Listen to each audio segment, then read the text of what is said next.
Hello and welcome back to our third and final segment of Inside Boxing's Throwdown. In this segment, we got open conversation. Me and Steve, we're going to talk about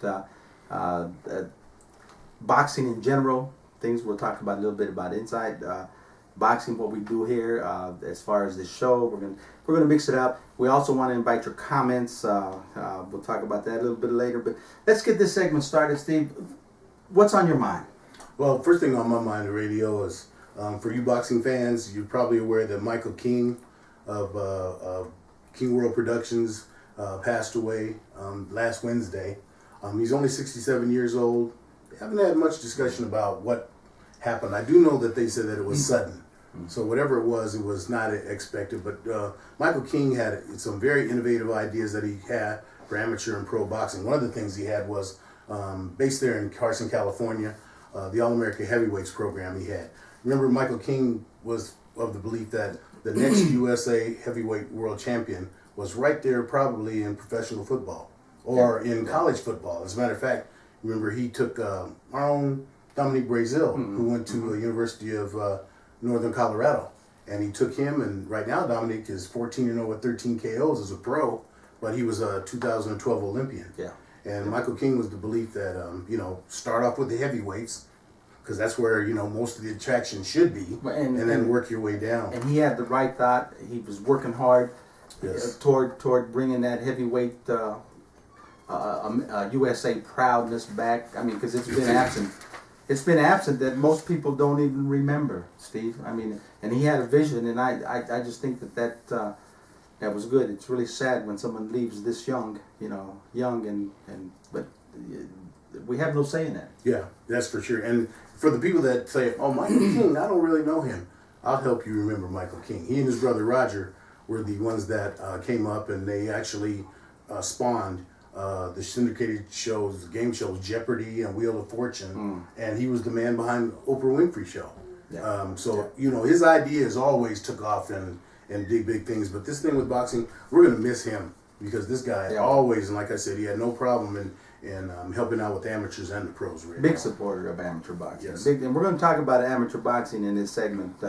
Toward the end, we're going to talk about the amateur in the state, how amateur is in the United States. So we'll get to that. So I think you're all going to be interested in that little conversation we have.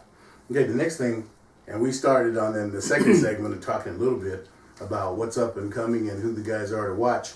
We mentioned two people in particular, Triple G, Gennady Golovkin, and Kell Brook.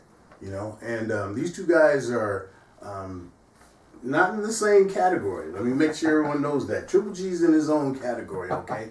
But Kell Brook, he's very interesting. In the welterweight division, there aren't many people that want to tangle with Kell Brook. And that's probably because him being in Europe, Kell Brook is really still in the position that he doesn't feel he has to come to the United States, which is a good thing to think, I believe. He doesn't have to come to the United States. He's still right there, making sure that he handles his business over there. He was very successful this past weekend when Kell was able to, I can't remember who it was. Do you remember who it was that he fought on radio this past weekend? Let me look for it, because I know I've read it, so I wanted to make sure everyone knew that when we talked about Kell Brook, that you knew that he was the guy that you didn't have to too much keep your eye on. Anyway, I can't remember who it was he fought. Well, his name keeps coming up. I mean, in all the conversations about who should fight who and should they fight, you always hear Kell Brooks in the mix. I mean, so obviously he's got credentials. Yeah. Well, the most important thing is that he said this past weekend, he said that he thinks that his next fight, like I said, he said, "I'm done chasing Amir Khan." He has his sights set on Brandon Rios, and he's talking about that he doesn't care if he comes, has to come to the United States, or if Brandon Rios will want to come over there. Yeah, I would think that wow, almost said Don King. I would think that Bob Arum would be excited about going to the UK with him because he's got his connections there in China, and he would be happy for him to go over there. I myself a radio, and then we'll move on. But I'm just going to tell you this. I would not, if I'm Brandon Rios, I would not mess with Kell Brook. Their styles are so much similar. Straight ahead, bulldog. Kell Brook is just much more, at this point, as much more in the tank than Brandon Rios. Well, I'm going to agree with you, and I know Brandon Rios. He's always been one of my favorites. He's got that style where he becomes a fan favorite because there's no backing up. It's a rock and sock 'em type thing, in your face. He's gonna take that punch to give a punch. Okay, and because he has that style,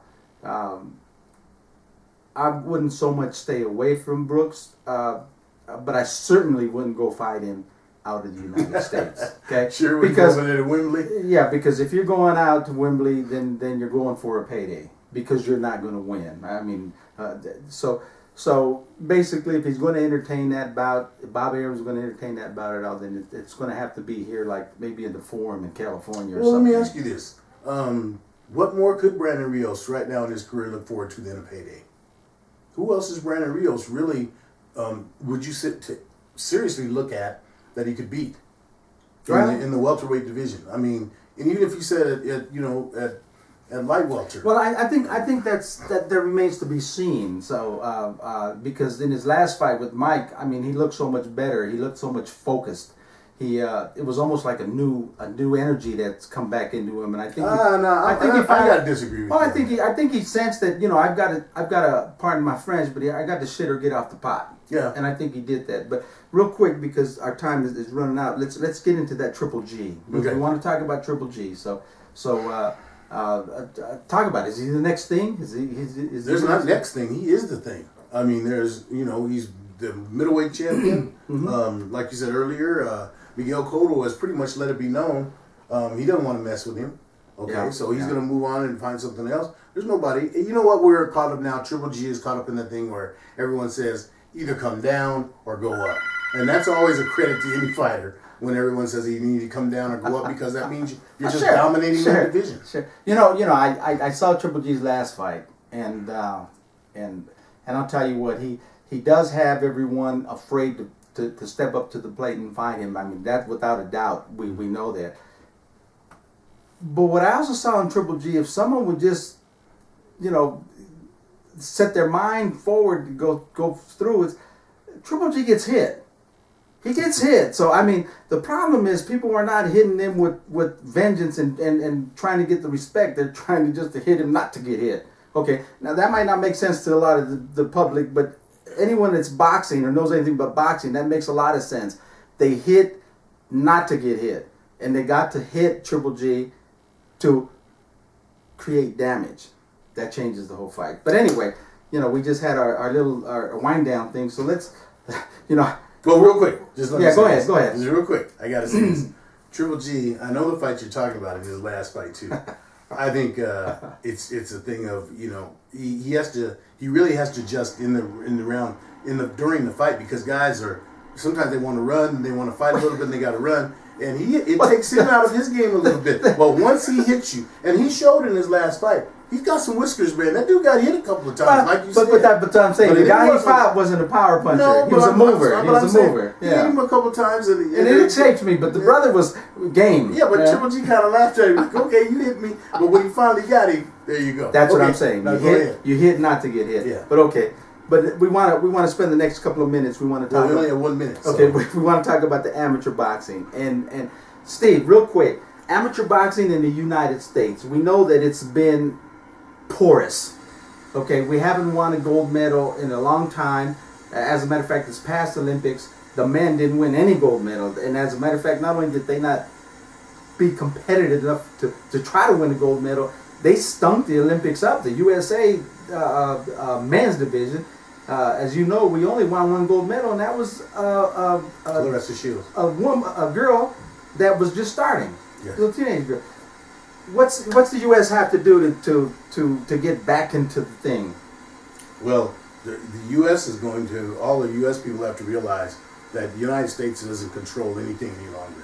AIBA controls everything. And the United States, it was either get with the program or do your own thing. Dr. Wu made it very clear, Dr. Chinko Wu made it clear that either you're going to be a part of what we're doing here or you can go do your own thing.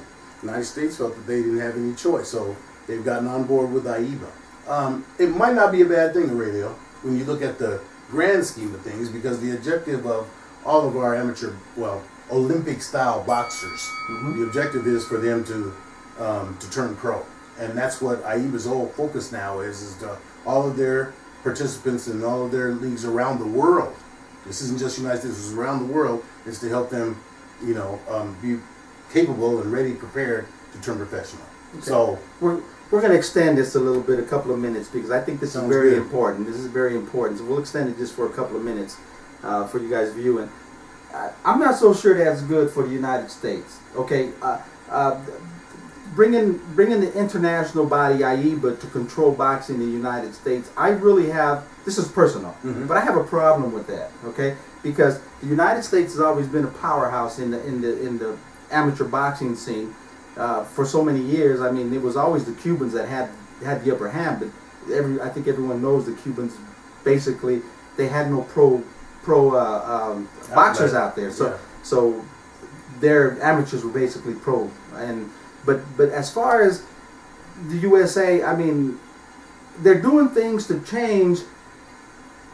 try to change the outcome of this deficit that we have and poor showing in amateur boxing.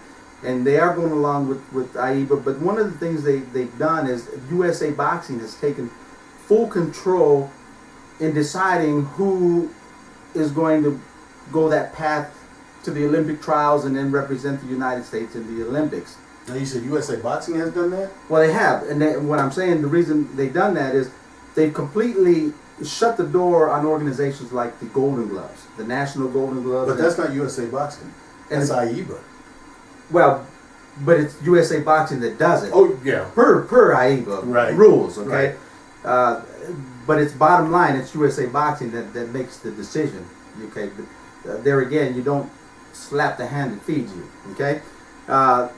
So now the Golden Gloves has absolutely no significant value as to who's going to go and qualify for the Olympics or who's going to go to the Olympics. Neither does PAL. Because they're no longer being a qualifying. Their tournaments mean nothing. They're no longer qualifying. They're nothing except a show like anyone else. Okay, so the key is when they first did this, we thought, well, maybe people around the amateur scene said, well, maybe this is good. Maybe we'll start to see some better things, but it hasn't happened. I follow amateur boxing very close. I have an amateur stable, and we follow and we do all the things. And Steve, honest to goodness, nothing's changed. Even though all the Olympic qualifying tournaments are now through USA Boxing, and you qualify, it's still the same group of people that have been going for the last 2-3 qualifying that are going again. So we're not going to see anything different because there isn't any new faces going. Well, we're going to see. I disagree with you. We're going to see a lot different, and that's because of the WSB, the World Series. No, I'm talking about USA. Well, this is part of USA. Who do you see that's going to go from the USA? Yeah. If you're not a part of WSB or APB, the AIBA Pro Boxing, your chances are slim to none. Exactly. And like I said, Dr. Wu made this plan. Pretty much common knowledge everywhere except people in the United States didn't want to pay attention to it some 6 years ago. When he said, our thing is we're branching out. He actually said, we're going to, we want to be competitive with the top ranks and the Golden Boys. He let that be known, okay? And then it just kind of came down, it trickled down to the what you're no longer supposed to refer to our boxers as amateurs. They're Olympic style boxers. That's where we're at right now. Well, and for those of you that don't know what the WSB or the AP is, AIBA Pro Boxing. AIBA made these organizations, the WSB World Series of Boxing, which is a semi-pro organization, and they have AP, which is AIBA Pro, and these are pro. These are full force pro. They get paid. It's their pro boxers, AIBA Pro boxers. Now here's the kicker, what Steve was leading to. If you are a member of the WSB or the AIBA Pro Boxing, APB, you have a free pass to the Olympic qualifiers. You don't have to go through any kind of Olympic qualifying event. Okay? You've got a free pass. So yes, professionals will be allowed to compete in the Olympics. if they are part of the AIBA system. Well, and back up a little bit, because you said if you're a member of that, you're in. No, you have to finish in the top 3 in their season rankings. That gets you a slot into the qualifiers, and that is one thing that has really grated a lot of the Americans now that they finally figured out. Come to the reality of it is that yes, these positions are going to be slotted. Yes, okay? Exactly. Exactly. One thing you need to know, and it's something that's going to come out. It's going to be Olympic style boxing, amateurs, whatever you want to call them.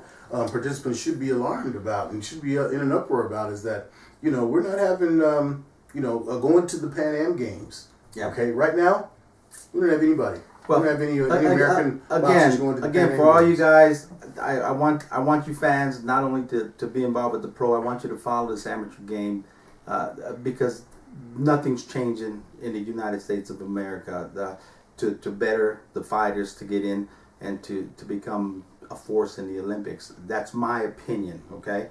It's only my opinion, but I stand by it, and I hope that in 2016 they prove me wrong.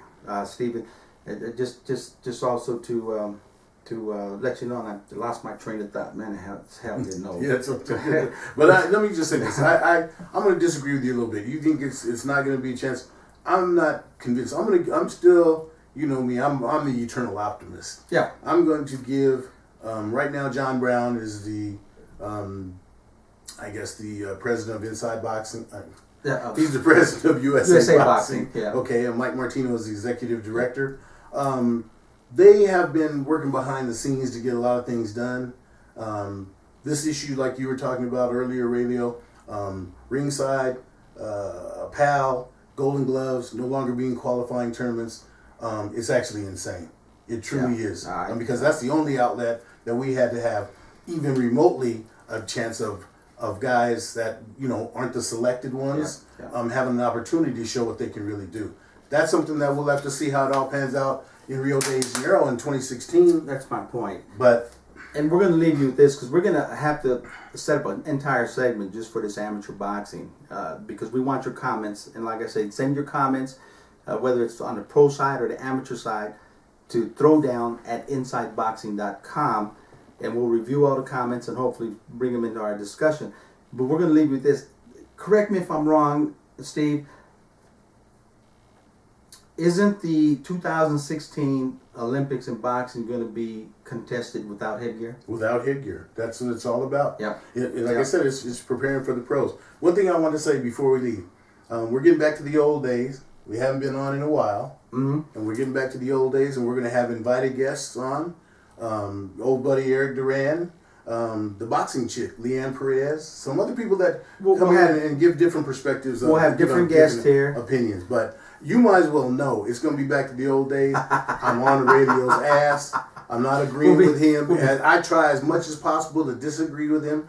This is our opening show from quite a while, but we're getting back into the groove. We're just glad to have you guys back and watching us. Welcome back, and you'll see us here weekly. We'll have a new show every week. We'll talk about a recap of the weekend's fights. We'll talk about the upcoming fights. And of course, like this, we'll talk about open discussion, new things to come. So this is really exciting.